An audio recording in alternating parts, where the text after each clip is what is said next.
Jain students, today we are going to discuss part A, statistics in economics, last chapter, that is index numbers. So it's a part 1 video.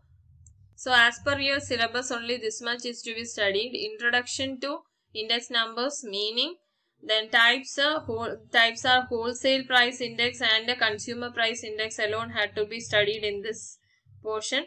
Then uses of index numbers, then inflation and index numbers are the portions to be studied.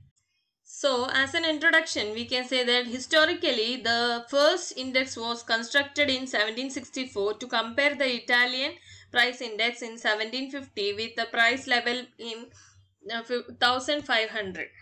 We know that most values change and we are interested in knowing the extent of changes which have taken place over a period of time. So if we are knowing the change that are taking place, what trends have been coming on, so for that and all, this form of index number calculation is very easy. So the change in various phenomena are studied with the help of index numbers. So as a meaning of index number, an index number is a statistical device for measuring changes in magnitude of a group of related variables.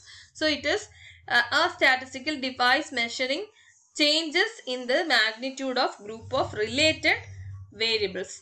So conventionally, index numbers are expressed in terms of percentage. Of the two periods, the period with which comparison is to be made is known as base year. So the value is in the base year is given the index number 100.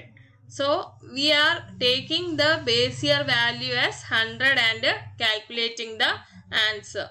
So we can see the different definitions propounded by different economists and statisticians. In the words of Edward, index numbers shows by its variation the changes in a magnitude which is not susceptible either of accurate measurement in itself or of direct valuation in practice. Croxton and Cowden, index numbers are devices for measuring differences in the magnitude of a group of related variables. So it's just to know the device for is used as a device for measuring the differences in magnitude of each group of related variables. So Seigel, index number is a statistical measure designed to show changes in variable or a group of related variables with respect to time, geographical location or other characteristics. So according to Spiegel, it's informed that it's on the basis of the variables or a group of related variables with the respect of time and geographical locations and other characteristics. So the definition have been defined by or many of the statisticians or economists. So it's on the basis of their own views of proving that. Features of index numbers. Index numbers are specialized averages. Index numbers are expressed in percentages. Index numbers measure changes in composite and complex phenomena. Index numbers measure the effect of changes in relation to time or place. So that's the features. So next is, what is the advantages or uses of index numbers? It's helpful in formulation of policies, helpful in measuring inflation or deflation in economics, and helpful in knowing the changes of standard of living, useful to businessmen, useful to assess export and imports, useful to government. So as I told you that it's a comparison with the base year and the current year. So a particular year will be fixed and we can compare it with the other year. So that's mainly used for calculating the index number. So as such, we can say that it's mainly useful for formulation of policies, then measuring inflation or deflation, then knowing the changes in standard of living of the people, then useful to businessmen, then useful to assess the exports and imports, and useful to government. So types of index numbers have been judged on the basis of price, quantity and value. So here we can say the price, it may be wholesale or retail. So it's on the basis of this decision have been taken. Next we can study important index numbers. Generally used index numbers for determining various policy measures by government are consumer price index, wholesale price index, industrial production index, agricultural production index, Sensex, etc. So as per your syllabus, only these two, that is consumer price index and wholesale price index, is alone to be studied in this year. So let's see what are they. Consumer price index, also known as cost of living index, measures average change in relative retail prices, and it shows the impact of price rise on the cost of living of common people. Thus consumer price index numbers are constructed to measure effects of change in prices of goods and services on purchasing power of people. So as per the demand, the consumers demand the and the spending on their cost of living, how they spend, what is it, their purchasing power of the commodity. On the basis of that, the cost of living has been fixed. So that's known as what, consumer price index. So next, need for to prepare consumer price index. What are the needs? General price index failed to highlight effect of increase or decrease in prices of various goods or cost of living. Different classes of consumers consume different commodities. So for classifying that and to find the highlighted portion, we have to find the consumer price index. Then only we can conclude the matter, that on the basis of the consumer's demand. So in other words, we can say that on the basis of this cost of living index or consumer price index alone, the prices, how the price increase or decrease in the commodities, decreasing or increasing the commodities price may affect the consumers demand, can be judged easily, or cost of living, how it is changing, that we can judge by the consumer price index. So what are the steps needed to construct the consumer price index? First is selection of class of consumers like industrial laborers, teachers or doctors, etc. So first we have to collect the consumer which we are going to take study. So next is inquiry about family budget. So we have to go personally and inquire the family budget, and in following informations are calculated in family budget, that is commodities consumed, quantity of these commodities, price of these commodities, total expenditure incurred by the consumer, etc.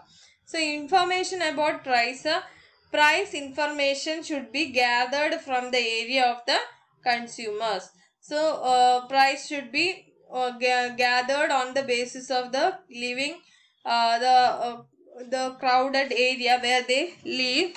For example, in industrial labor means they live in a particular area where near the industry is situated. So like that, information about the price should be gathered from the consumer area.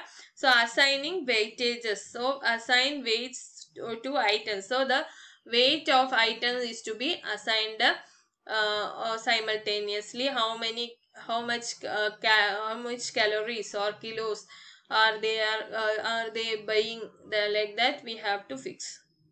So you don't have to go to the particular area and collect the data, etc. This is just to know how the data have been taken. So you have to just apply the formula and find the answers. So what is the method of construction of construct consumer price index? So two methods have been given, aggregative expenditure method and a family budget method. So first is aggregative expenditure method. So in this method gives importance to quantities of the base year and find the aggregate expenditure of of the base year. So the formula is sigma P0 into Q0. For find aggregative expenditure of the current year means sigma P1 Q0. That is current price of current year is depicted by price P1. That is P1. Okay. Then P is base year means P0 we are taking, or quantity of the base year means Q0. 0 is depicted in the base year and P1 is depicted in the current year. So how we will apply the formula is P0 equal to sigma P1 Q0 by sigma P0 Q0 into 100 is the formula. So for calculation, as we are taking percentage for the calculation of index numbers, always you have to multiply by 100. Okay. So hope you understood the formula. So next, method of construction of consumer price index using second method, that is family budget method.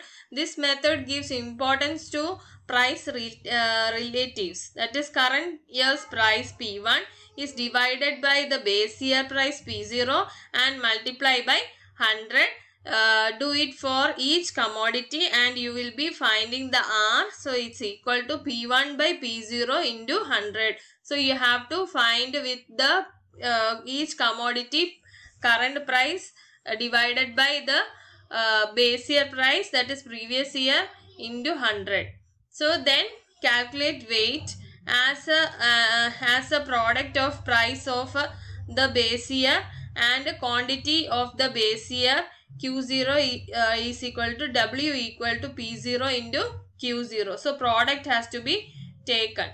Then apply the formula. P01 is equal to sigma RW by sigma W is the formula. So just see one or two examples how to find the consumer price index. So illustration, find the consumer price index or cost of living index number for the current year from the following data using aggregative expenditure method and family budget method. So the question is given A, B, C, D are the commodities and you can see the P0. The P0 is price of base year, that is 2542, and quantity Q0 is given 10, 12, 20, 15. So quantity demanded is given according to the price in the base year, and also the price of current year is given 4653, and also on the basis of the price the demand is also being given 5, 10, 15, 10, etc. Then how will you find this?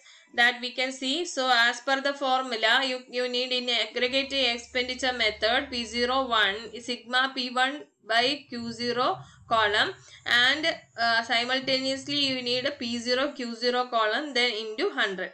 So first you have to find P1 Q0. So multiplying the column P1 and Q0, you will be getting the answer. 4 into 10 it's 40, then 6 into 12 it's 72, then 5 into 20 it's 100, then 15 into 3 it's 45. So total is 257. Next P0 Q0 column you want, then 2 into 10 is 20, then this two columns, that is P0 and Q0, then 5 into 12 it's 60, then 4 into 20 it's 80, then 2 into 15 it's 30. So the total you will be getting 190. Next, weight has to be found. How will you find weight if it is not directly given? In some questions it will be given directly. If it is not given, you have to find the weight also. So how will you find a P0 into Q0? That's a P0 is 2. The multiplying these two you will be getting. So we had already found the answers. So you can just write the answers itself. Then you will be getting the total of that. So that is 190. So this W is needed for the family budget method alone. So when that comes, we can see that. So next, how will you find this? Is 257 you have got, then divided by 190, then into 100 you will be getting 135.26. So that's the aggregative expenditure method's answer. Then you have to, we can see the family budget method. Here you have to find sigma RW and divided by sigma W. So how will you find R? P1 by P0 into 100 is the formula. So P1 is 4 divided by 2. It's a 2. 2 into 100 is 200. Like that it goes. Then you have to multiply the R column and W column. You will be getting 4,000, 7,200, 10,000, 4,500. The total is 25,700. So divided by 190, you will into 100, you will be getting 135.26. So 25,700 divided by 190 into 100 is the answer. That's 135.26 is the answer. Hope you understood. Thank you, students. If you have any doubt, please contact me, and also do the homework question from your textbook on the basis of the today's topic, that is consumer price index. Almost you can do 3 questions. Thank you.